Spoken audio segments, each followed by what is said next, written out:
Really, really sorry to keep you waiting. I'd like to request all of you to take your seats. Ambassador's on his way. Yeah.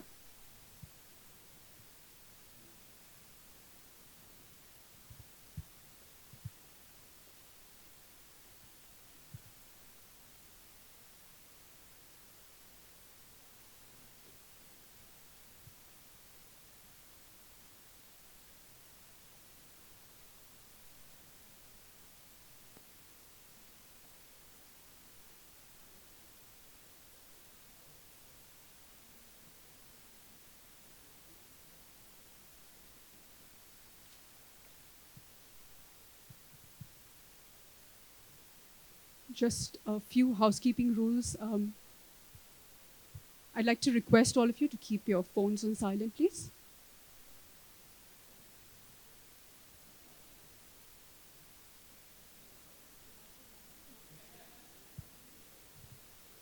And I'd like to remind all of you there'll be no live streaming. Thank you.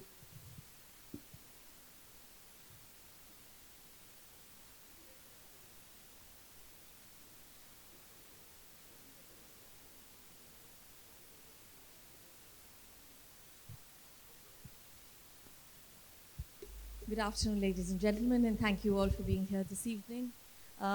We have, as you know, a very special guest today for part of our ambassador series, Ambassador Eric Garcetti.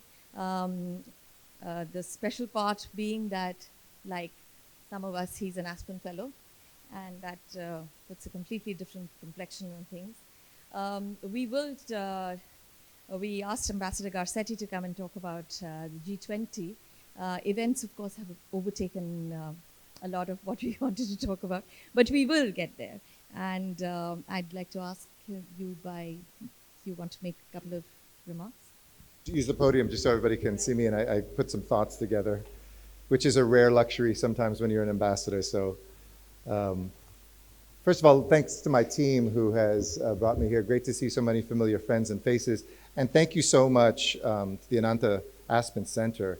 This is such a beautiful space to be here in the Ananta Center. Thank you, Mr. Chair, and thank you, of course, to Indrani for your friendship and your guidance of what has been a wonderful Indo-Pacific relationship long before we called it the Indo-Pacific. So, you know, whenever I've become to an Aspen Institute event, I very much feel at home. As you just alluded to, some of the fondest moments I've had in my life have been spurred on by the Aspen Institute, which is a place that tries to bring people together. For nearly 2 decades, I've come to Aspen Institute events on 3 different continents. In fact, I was even offered a trip to India when I was a fellow, but my time as a local elected official didn't let me go on that trip, so I finally feel like I'm fulfilling that here today. But I was part of the second cohort of a group of Aspen Institute fellows that were called the Rodell Fellows. And I served with a group half Republican, half Democrat of young elected officials that were looking at what we could do to find common ground in America. One of those young elected officials was an Indian American district attorney of San Francisco named Kamala Harris. It was the first time we had spent time together. We became close friends. Deborah Ross, who just came here to listen to the Independence Day address, a member of Congress from North Carolina, was a member of her state legislature then. So it's really formed friendships that have stayed with me and informed me throughout my life. And Aspen and Ananta Aspen do what is so badly needed in this day and age. There's so much rapid change, there's so many challenges, but you open up a space where all feel welcome, and you bring together kind of improbable partners. You excavate new insights, and you don't just offer the answers you think we want to hear, you ask the questions that we need to hear. So let me start with a question. What does this moment we are living through offer us? So I've been serving as the United States Ambassador to the Republic of India for a little bit over 5 months. It has honestly been among the most rewarding, exciting, fulfilling 5 months of my life. But I'd also offer that it isn't just about us as individuals. Collectively, we are witnessing one of the most important stretches of US-Indian engagement in our entire lives. The way we are cooperating globally, the way we are engaging bilaterally. And let me start because we came here to talk about G20 by thanking India and the Indian people for the way that you hosted what I believe was the best G20 we've ever seen. The breadth and depth of showing off your country, the successes that we brought together by making sure that we demonstrated to the world finding what brings us together is not only as strong, but I believe stronger than what sets us apart, is a triumph that the entire country of India can claim credit for. Over the past year, we've seen cities and communities across India come together to set the stage for a very ambitious agenda, ministerial meetings. We've had so many VIPs. I think we're exhausted by hosting, but we're so excited. One anecdote, our Secretary of Treasury said that she has come to India more than any country outside of the United States this year. I think something that no Secretary of Treasury of the United States has ever done before. And 2 weekends ago, when we saw the leaders of the world, not just of G20, but throughout the world coming to India over the span of just a few short days, presidents and prime ministers came together to set in motion bold new initiatives that will shape the course of history. I don't say that lightly. That is the moment we are living through. And so I'm very proud to represent my country in such a pivotal moment. And I was also thrilled to see the world recognize India's leadership and the key role it is playing in the world, and for India to capture the heart of so many people in the way that it did when I first came here as a teenager so many decades ago. But I also want to say that the achievements of G20 extend far beyond the borders of India. We stand at what U.S. Secretary of State Antony Blinken has recently termed a hinge of history. It's actually a term, I know that here in the speech, we brought that out of a recent speech, but if you go back, when he accepted his nomination for Vice President of the United States of America, then Senator Joe Biden used this term. This G20 hinge moment, these rare moments when history shifts, as our leaders stood together, articulated a shared vision for the future, a world that is open, a world that is free, prosperous, and secure. So what happened? We showed up. We showed up. We worked hard, and we found consensus when few thought we could. We deepened our existing alliances, and we forged new partnerships. And we put forward bold new ideas and pathways. In short, we proved that we are one Earth, that we are one family, but most importantly, that we have one shared future. So G20, in my mind, accomplished two big things. We showed that it is possible, in this day and age when people have written off common ground, to find common ground, common purpose, and common agendas. That we can find agreements on both the principles and the practice of international relations. Sovereignty, security, the human right to things like food, development, women's rights, a healthy environment. And we also demonstrated not just values, principles, but progress, an action agenda for ambitious projects and deep inclusivity, from changing how we will power our future to expanding G20 itself, from bold, sustainable, affordable, and inclusive infrastructure that's a contrast to what's offered by so many in the world today. The Delhi communique really outlined a hopeful ray of sunshine in a time in which we face so many clouds. First, we showed we are one Earth. The evidence is clear. We know this. Oil and gas are not fueling our future. They are fouling our future. We must be smarter. We must be greener. We must be more independent when it comes to energy production. And that's why the US and India were the twin pillars of coming together with 5 other countries to launch the Global Biofuels Alliance, enabling us to deploy that cleaner, greener fuel in defense of the planet that we share. As part of this effort, the US and India pledged to deepen our cooperation also on nuclear energy, to decarbonize transportation. I'm sorry I was a few minutes late, though I'm told it's just Indian Standard Time, because I was with the Secretary of Heavy Industries as I rode a Tata bus made in Lucknow that's zero emissions, one of now 7 Indian companies that are making zero emission buses, and spoke about my experience of doing the same thing in Los Angeles as we decarbonize our transportation sector. Second, we showed we are one family. At the summit, we showed the importance of taking care of each other. Our countries spoke together with one voice to condemn the threat or use of force to violate the territorial integrity and sovereignty or political independence of any state. As I've said to my Indian friends, I don't have to lecture India about the importance of borders or sovereignty. You live that every single day. But I'm proud that the world community came together to emphasize that in no uncertain terms and added to that more: the importance of food security, energy security, the impact of war, whether you are a combatant or not, improving pandemic preparedness and response, and upholding the principles of international law. But perhaps most importantly, and it didn't make the biggest headlines, but in my view, it was such a strong statement. The US and India worked very strongly together and then with our fellow partners to bring the African Union into G20.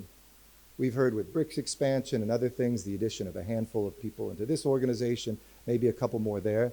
Let me put this in perspective. This was the addition of 55 countries into the G20.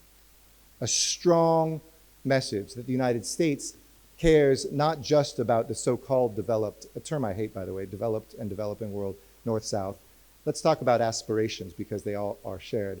But those middle income and lower income countries that will be the big engines of population growth, of innovation, that deserve a better pathway for their infrastructure and their natural resources, we said, you are now at the table together. It may still be called the G20, but we can think of it as the G75. So we're investing also in one future, making sure countries like those in Africa don't have crushing debt, but that we figure out better ways to build out infrastructure. We know that what we're building now will yield dividends, and I can't wait for the conversation. I promise it'll start.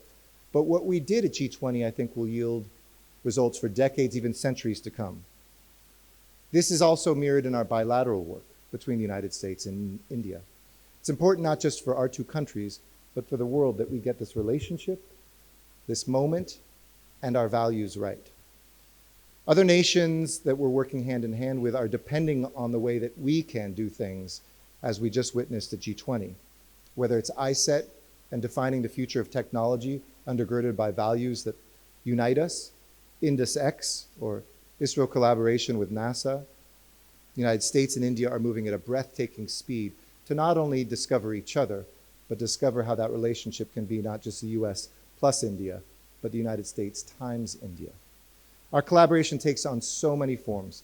I don't have enough time in a brief address here today, but whether it's a solar manufacturing facility in Tamil Nadu, a pharmaceutical factory in Telangana, a new cure for dengue fever that was found in the United States and will be ramped up here by Indian companies, collaboration across the public and private sector to support women's participation in the digital economy, the list goes on and on and on.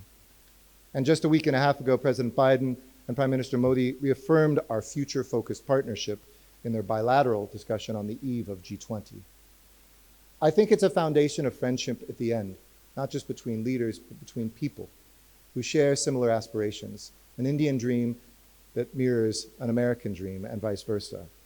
But it was perhaps because we are dreamers that a dream that nobody, including those negotiating it up to 2 days before, thought would happen, emerged at G20, something that I think can change literally the face of this planet and its future, the India, Middle East, Europe Economic Corridor.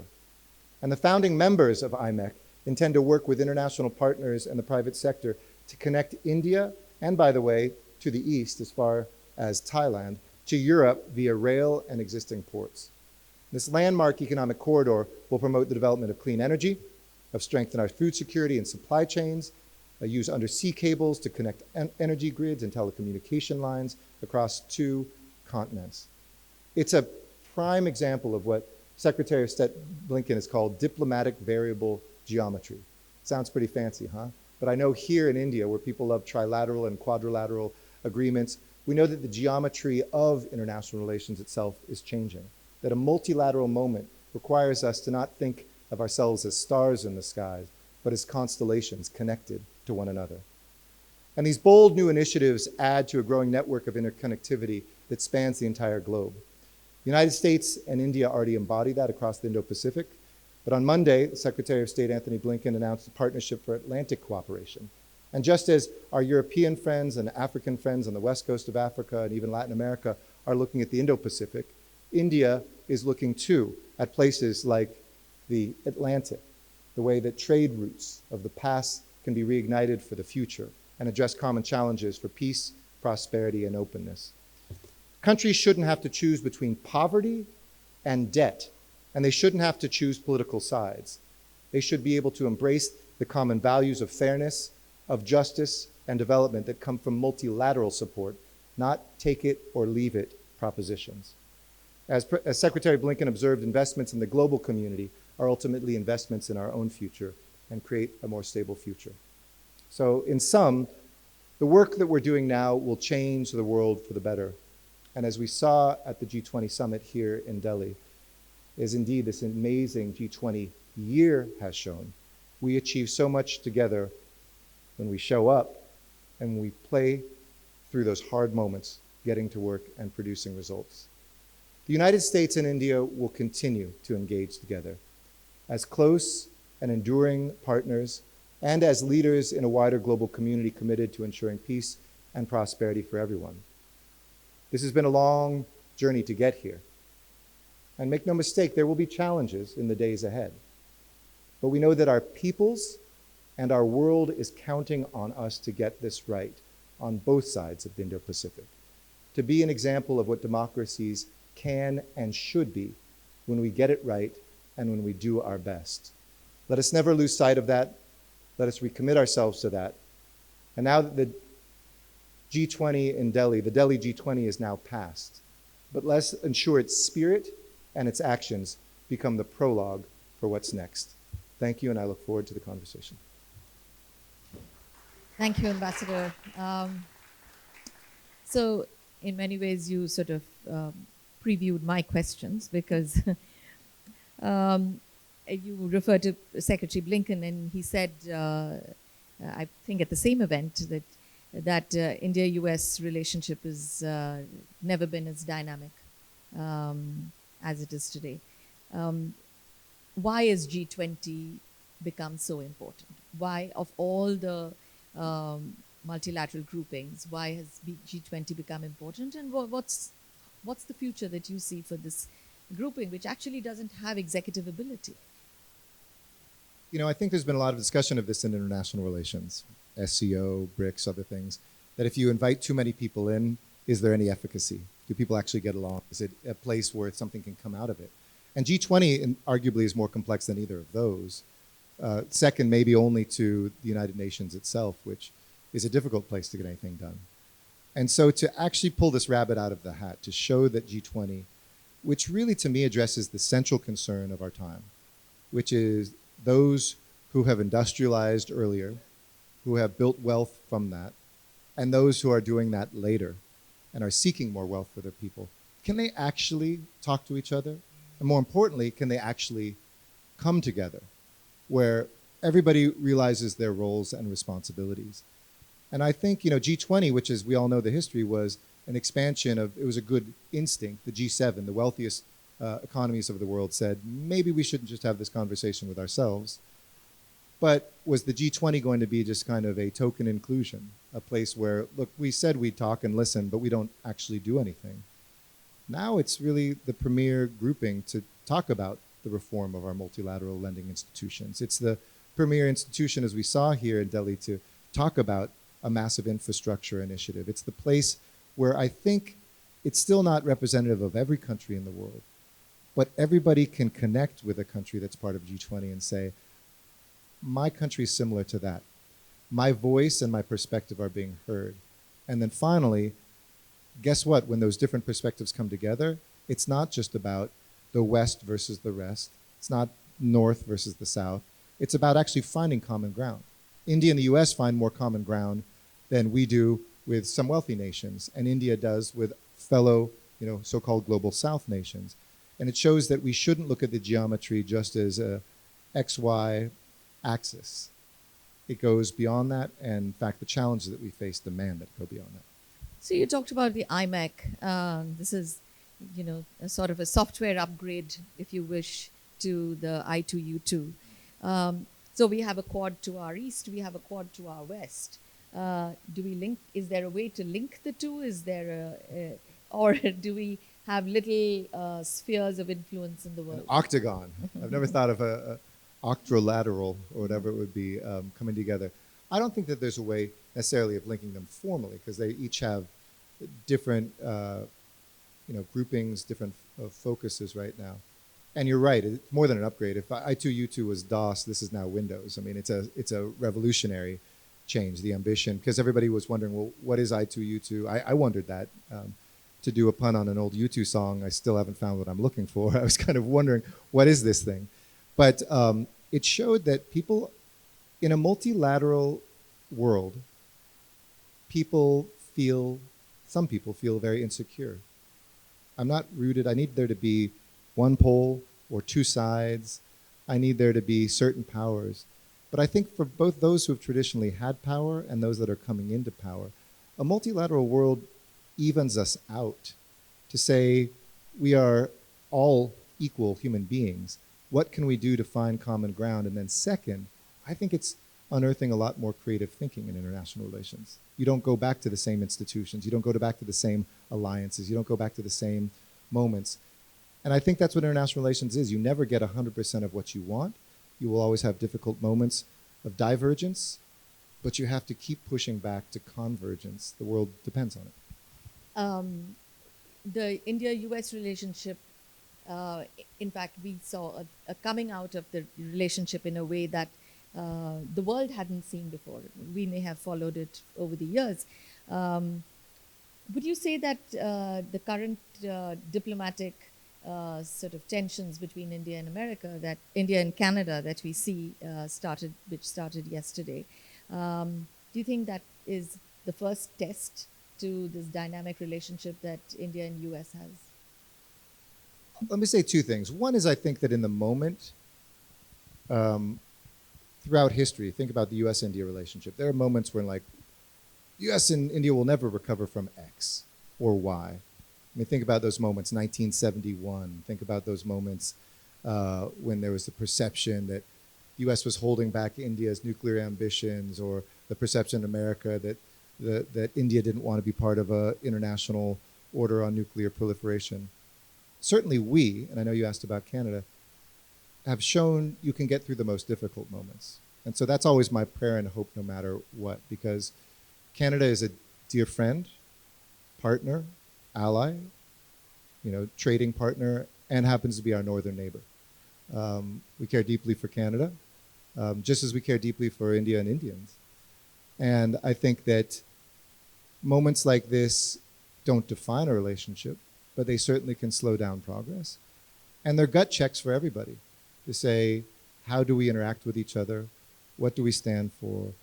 How do we enforce ideas like sovereignty and international law? And what are our responsibilities to one another? So, and I'm sure somebody's going to ask the question, so let me just kind of say more of a statement that, obviously, any allegations like this should be troubling to anyone. But with an active criminal investigation, I hope that we can make sure that perpetrators are brought to justice, and that we can all allow the space for that information and that investigation to occur before anybody leaps to judgment. And to me, that's the most important role I think each one of us can play. Sovereignty is a very important principle. As you've heard our National Security Council spokesperson, our State Department spokesperson, White House spokesperson say, we've been in regular communication. I'm the son of a prosecutor, so I know when there are criminal investigations, it's best to leave things at that until we know more information. Except the Prime Minister actually said it in Parliament, so I don't think he really wanted to keep it quiet during the criminal investigation. What do you have to say about that? You asked me my opinion, so I gave you mine. But look, I'm not going to. I'm not going to tell leaders or other countries what to do. Yeah. But I think it's incumbent on all of us to remember the principles of international law, the principles of sovereignty, non-interference, and that can be heard both directions, but need to be heard appropriately, and it's something that we stand by for sure. As America won't retreat ever from those values, and that's why I think it's very important, as we've said, that this investigation be allowed to take its course. I will open up for questions because I know everybody wants to ask you a question. But before I take that, the first question, if you had to count, what would you say would be the top 3 things that India and the US would be working on in the coming 6 months? So oftentimes when that's asked, people want to know especially when the press asks, like, tell me secretly what's about to happen.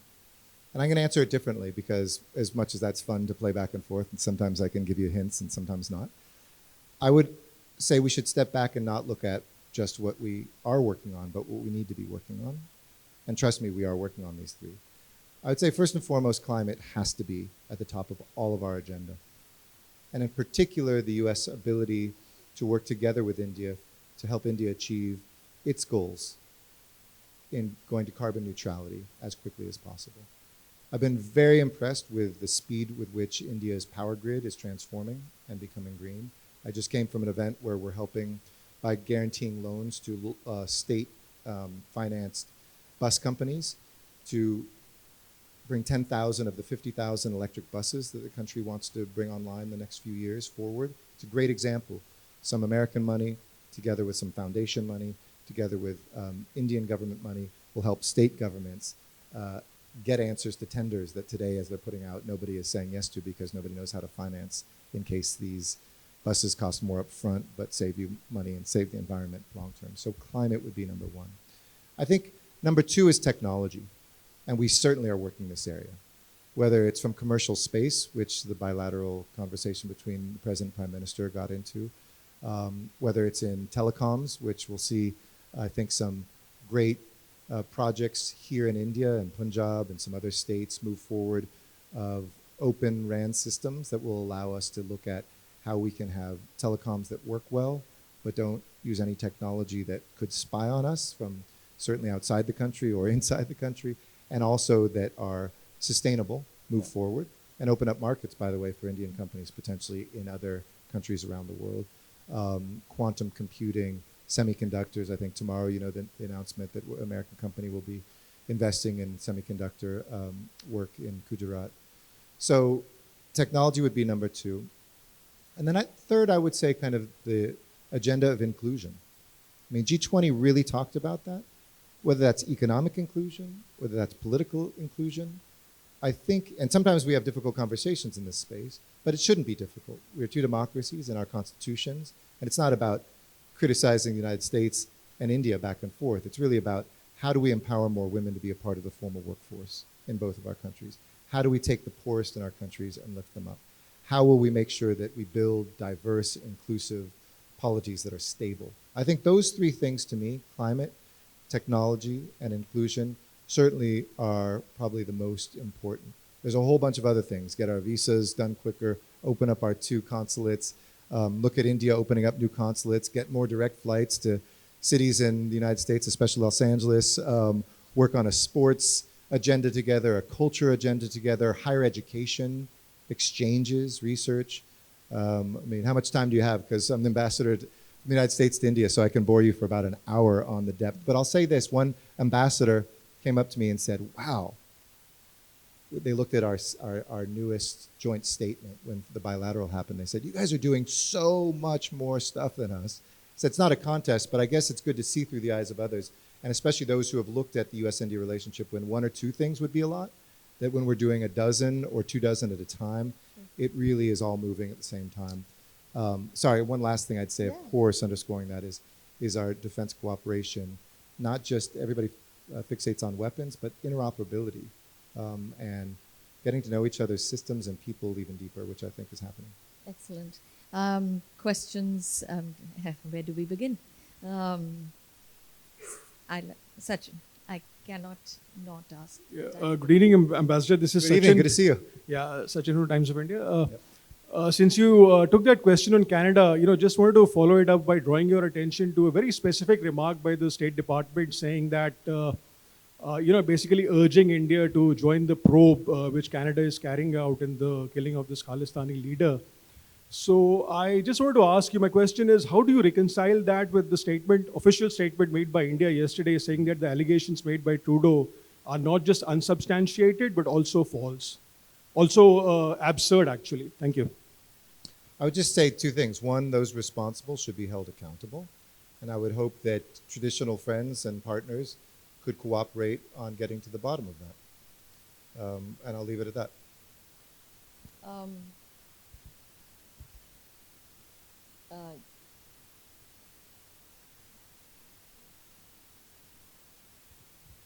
Ambassador, hi. Smita Sharma, I'm an independent Hi. journalist. Just to follow up on the question, because this is going to be a persistent problem now, be it Canada, be it UK, or even in San Francisco in US. Does the problem also lie with the way this issue is being defined and framed by the Western nations? Where do you draw the red lines between what is a freedom of expression and speech for Khalistani protesters and activists, and where it really sort of risks lives of diplomats or threatens missions or flames the fire of separatism in other countries? So the nice thing is I don't have to define that because as an American we have a set law precedent and a whole system of both our constitutional rights as well as the interpretation of courts for over 200 years on this. And I know it can be frustrating to other countries sometimes where the interpretation or the limitations of freedom of speech are interpreted differently. And I respect in different countries sometimes that comes from a tradition of violence or other things. I'm not ascribing that ours is the only way, but it is the way that Americans believe in and protect. Second, I take the protection of diplomatic personnel incredibly seriously. I can't tell you how many hours, even though it's not my responsibility as the U.S. ambassador to India to do things back in America anymore, the fact that I was a mayor, that I know police chiefs and mayors in cities like San Francisco, I've been very engaged in making sure that my counterparts are connected with, and that any violence, whether it be attempted arson or anything else, is dealt with, and whatever I can do to help push that forward, I've been very deeply involved in. And I know that I speak for America when we say that perpetrators should be brought to justice. There's no space. That's not just speech. That is something that is violence, period, full stop. I don't care what you espouse, what you stand for. You should be held accountable. And we've had, I think, strong and good interactions with our Indian friends here where nobody's ever completely satisfied until somebody is brought to justice, but they know how hard we're working on this, on the protection of Indian diplomats and taking seriously investigations of incidents like what we saw in San Francisco. And third, I would say we can't reinterpret what our law is in the United States for political reasons, but threats are threats, and when anybody threatens, that isn't just free speech. Yeah. Rajan, would you?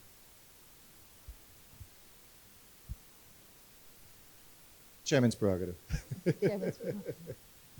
Thank you. Thank you, Ambassador, for a great conversation so far. And, you started with something on Aspen, and, the Ananta and Aspen really define not only what, building trust between people in each other's countries is, but also across the border and probably India, US for the world, right?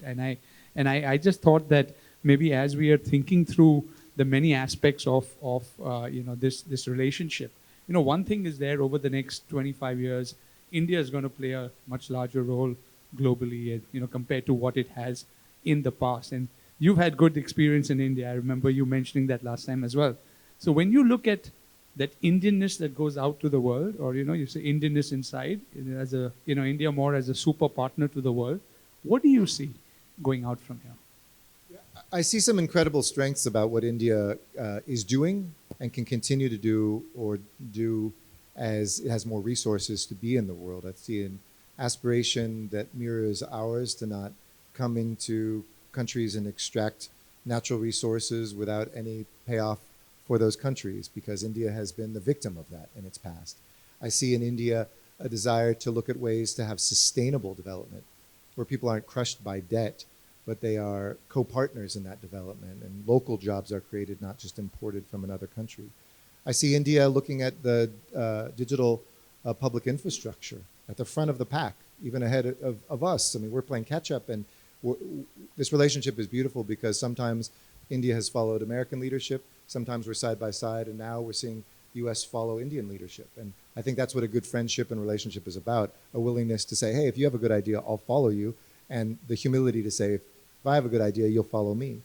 I also see great things being done in the environmental space. I think we've transformed, and I hope I've been a part of transforming even our thinking of things like the LIFE initiative, which corresponds to the same work I did as mayor. You can't just talk about building green power plants. The greenest power plant you can build is by us all conserving a little bit of electricity in our daily consumption, in our habits. And so taking things like that to the world, which is scalable. I also think that India, in terms of its strategic importance, a strong India militarily can act as a strong deterrent in the world. We do have this Indo-Pacific, but the Indian Ocean is the farthest part of the globe away from the United States. So while we have the ability to reach here, we're not here as often or as omnipresently as India. So I think that's a place in terms of security, but it's also a vertical axis now, from the seabed to now the stars, what we can do in space. And we talked a lot about government to government, congratulated India on its marvelous landing on the dark side of the moon, but also now looking at commercial space and what we can do together. I think there's going to be some startup in Bengaluru and a startup in LA that are going to find each other and comes up with some technology that will completely transform how we look at space and even democratize space. So I think those are the areas for all of us. And one last thing I think that India can bring, and that India, when India is at its best, just as when America is at its our best, is when we live up to our ideals. I think if we're honest with ourselves, we never have gotten there, neither country, right? That's part of a democracy and a diverse population. But the idea that India has of empowering those who are the least, both globally and inside its own country among us, I think is the most powerful idea of all. Whether that's somebody who came from a community that has been overlooked, a community that is poor, or women who have often been kind of discarded as the afterthought of so many actions in our world. Siddhant? Hi, I'm Siddhant from Beyond. My question is, how is US helping, supporting India at a time of concerns over Chinese aggressiveness at the border? So we are here for our Indian friends in any ways they ask for help. I think it's a different vision of maybe America isn't telling India what it needs for the border. We're listening. And at times when there's requests, we're helping.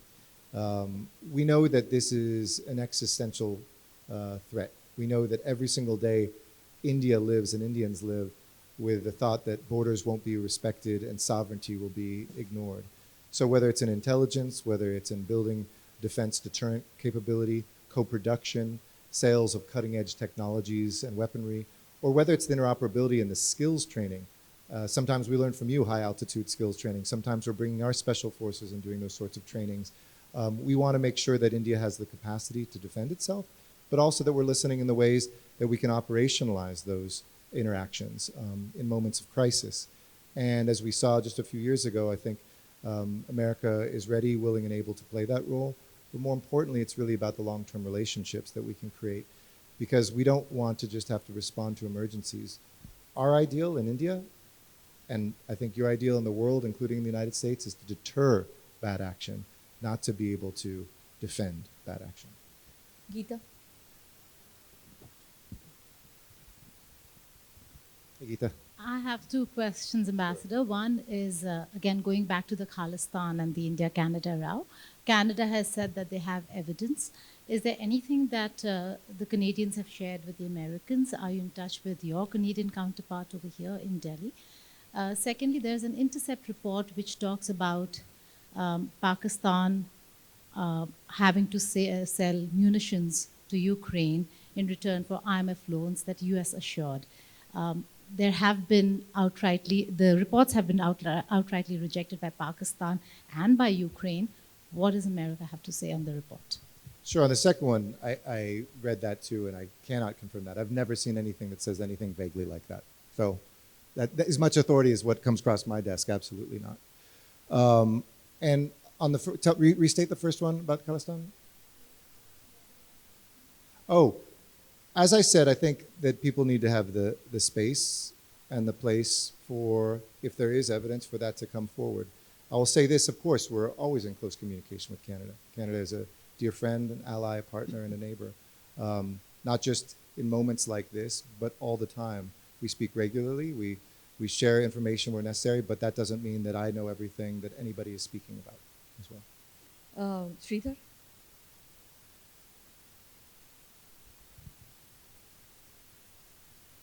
Good evening, sir. Good evening. Sridhar from the Asian Age. So India's relations with the United States, Britain and Australia have been at their best ever. But with what we've seen yesterday, does that put these three countries in a spot in that, India is obviously an important partner, but Canada has been an historical ally. And would the United States be willing to step in to sort of calm things down, to cool down the tensions between India and Canada? Would the United States be willing to play that role? Thank you. Thank you. I mean, I can't speak to that. I think it's way too early to talk about the United States' role between two other countries, but we certainly have a deep respect, a huge agenda, and I think a growing relationship here. And the U.S.-Canada relationship speaks for itself. I mean, we share a border, we share so much history and culture together, and the values as well that we hold in both of our systems. I think for us, it is critical for us to return to two or three principles. One, sovereignty and non-interference. Two, allowing criminal justice investigations to take their course. And I would add a third, and then there'd be accountability for that. And I think it's too early to know exactly how that plays out. You've restated the two statements made by the Canadian government and by the Indian government. But I would just say for all of us to take that moment, and I think it's incumbent on people who put forward information for that to come forward, and it's incumbent for others to disprove that. Okay, a quick follow-up again on the Sure. Canada story, simply because you've said again and again. Sorry, this is Suhasini Heather from The Hindu. You've said repeatedly that people need to take the time, that nobody should jump the gun. The investigation should be allowed to run its due course. But Canada has already expelled an Indian senior diplomat. It would seem to me that there is some part of this investigation that is already conclusive enough to step up the allegations against India. As a member of the Five Eyes, I'm sure this is something that has been shared with the US, with Australia, the UK, and New Zealand. And I don't think it's a coincidence that all of your capitals put out statements pretty much on the same lines of talking about territorial integrity and sovereignty. So my question to you is, do you think Canada jumped the gun by expelling a diplomat and starting it? And I do have another question on IMEC, if I may, which is, where's the money?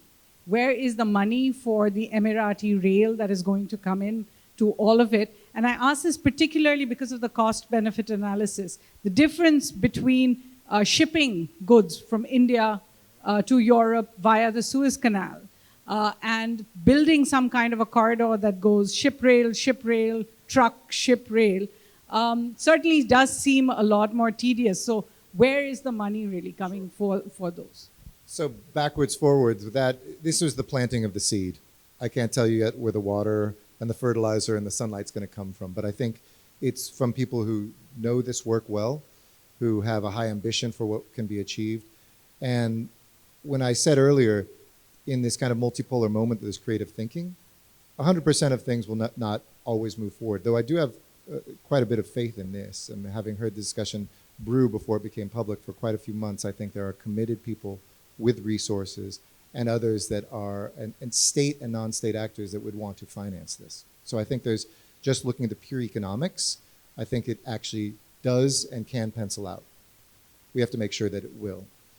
On the former, I wouldn't, if the role was reversed, want Canada or India commenting on the process of my investigation.